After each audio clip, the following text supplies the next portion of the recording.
প্রিয় দর্শক, আজ কথা বলবো বাংলাদেশের নতুন রাজনৈতিক দল জাতীয় নাগরিক পার্টির আত্মপ্রকাশ নিয়ে। শুরুতেই বলে নেই, একটা রাজনৈতিক দলের আত্মপ্রকাশ একটা দেশের গণতন্ত্রের জন্য এটা সুখবর, এবং একটা দেশের নাগরিকদের একটি রাজনৈতিক দল গঠন করা ইহাও অধিকার। সুখবর এবং নাগরিক অধিকারের যে প্রতিফলনটা কি সাধারণ জনগণের আশা পূরণ করতে পারবে কিনা, এটা হচ্ছে সবচেয়ে বড় প্রশ্ন। আমরা যারা অনেক সময় অনেক রাজনৈতিক দলের সমালোচনা করি, সমালোচনা মানে এই নয় যে এই দলের একজন প্রতিপক্ষ বা এই দলের জন্য শুভকামনা করি না। সমালোচনা মানে এই দলটি যেন তাদের লক্ষ্য এবং উদ্দেশ্য পূরণে আরও গঠনমূলক কাজ করতে পারে। তো মূল আলোচনায় যাই। আমরা শুরুতেই দেখি তাদের অনুষ্ঠানের পিছনে একটা ব্যানার ছিল। ব্যানারের মধ্যে অনেকগুলো শব্দ ছিল, এর মধ্যে একটা শব্দের নাম ছিল প্রতিরোধ। এ আমার পছন্দ হয় নাই। রাজনৈতিক দল হয়েছে কোনো যুদ্ধ করার জন্য নয়, সাধারণ মানুষের মন জয় করে তারা রাষ্ট্র পরিচালনা করা হচ্ছে রাজনৈতিক দলের মুখ্য উদ্দেশ্য। যে সাধারণ মানুষের মন জয় করতে গেলে এই যে প্রতিরোধ, এই প্রতিরোধে আমাদের দেশে আমরা সাধারণ মানুষ বুঝে থাকি এখানে একটা মারামারি, এখানে একটা কাউকে চার দেয়ালের মধ্যে বন্দি করে রাখা, এইরকম একটা চিন্তাধারা। এখানে হয়তো এর চেয়েও সুন্দর শব্দ যুগ হলে ভালো হতো। তারপর তাদের একটা স্লোগান দেখলাম, ইনকিলাব জিন্দাবাদ।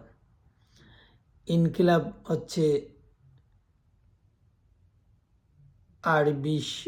ফার্সি শব্দ, আর জিন্দাবাদ উর্দু শব্দ। এই যে বিদেশি ভাষার এই স্লোগানটা, ইহা মূলত আমাদের ভারত উপমহাদেশে প্রচলিত একটা স্লোগান, 200 বছর আগের একটি স্লোগান ছিল, যা পপুলার করেন ভগবত সিং। তিনি এবং তার সহযোদ্ধারা আইনসভায় হামলা করে এই স্লোগানটা দিয়েছিলেন, যার অর্থ হলো বিপ্লব দীর্ঘজীবী হোক। কিন্তু আমার প্রশ্ন হলো, এই ডিজিটাল যুগে এসে 200 বছর আগের পুরানো স্লোগানটা কি নিয়ে আসার খুব প্রয়োজন ছিল? আমরা তো আশা করেছিলাম এই মেধাবী ছেলেরা এমন একটা স্লোগান নিয়ে আসবে যে স্লোগানটা আগামী 200 বছর নতুন করে মানুষকে উজ্জীবিত করবে। কিন্তু কই, আমরা তো তা দেখি নাই। তারপর আমরা দেখলাম তাদের যে কমিটি হলো, কমিটিটা একটা বিশেষ শিক্ষা প্রতিষ্ঠান ভিত্তিক। তো রাজনৈতিক দল তো সারা দেশের নেতৃত্ব দিতে হলে সার্বজনীনতা প্রমাণ করতে হবে। এটা যেমন বিশেষ শিক্ষা প্রতিষ্ঠানে হবে না, তেমনি কোনো বিশেষ সম্প্রদায়ের মধ্যে সীমাবদ্ধ রাখলে সাধারণ মানুষের মন জয় করা খুব কঠিন। সর্বশেষ দেখলাম তাদের যে বক্তব্য, বাংলাদেশের মানুষ খুব সৌভাগ্যবান যে ছাত্ররা তাদের সুন্দর সুন্দর বক্তব্য তারা অনেক বছর শুনে আসছে, এবং সেই সব ছাত্র নেতারাই মানুষের মনে স্থান করে নিয়ে এখনো আছে, যারা অনর্গল সুন্দর অনলবর্ষী বক্তা হিসেবে পরিচিত, যাদের বক্তব্যে যুক্তি এবং আবেগ রয়েছিল। কয়েকজনের নাম যদি বলি আপনারা জানেন, তুফাইল আহমেদ, শ্রদ্ধেয় তুফাইল আহমেদ, নুর আলম সিদ্দিকী, আব্দুল কুদ্দুস মাখন, শাহজাহান সিরাজ, সবাই শ্রদ্ধেয়, আসমা আব্দুর রব মহোদয়, এমনকি ফজলুর রহমান সাহেব। তারপর আমরা আরও দেখেছি অজয় খোকন, বাহাদুর ব্যাপারী, ইভেন ছাত্রদলের অনেক বড় বড় নেতা আমরা দেখেছি, যাদের বক্তব্য শোনার জন্য মানুষ অতি আগ্রহে বসে থাকতো। আমরা ছাত্র শিবিরের অনেক সভাপতি সেক্রেটারিকে দেখেছি, তাদের বক্তব্য অনেক আকর্ষণীয় হতো।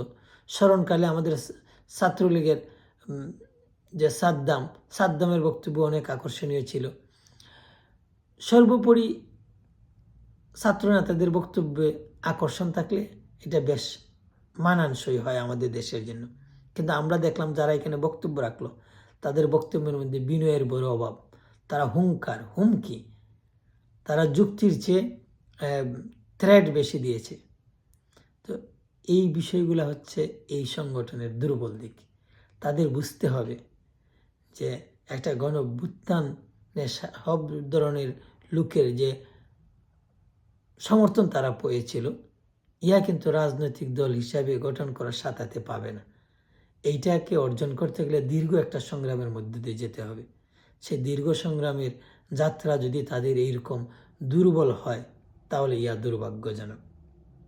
এবং তাদের নামে যেসব কমপ্লেন রয়েছে, এখন তারা বলতে পারে আরও অনেক রাজনৈতিক দলের নামে তো কমপ্লেন রয়েছে আর্থিক।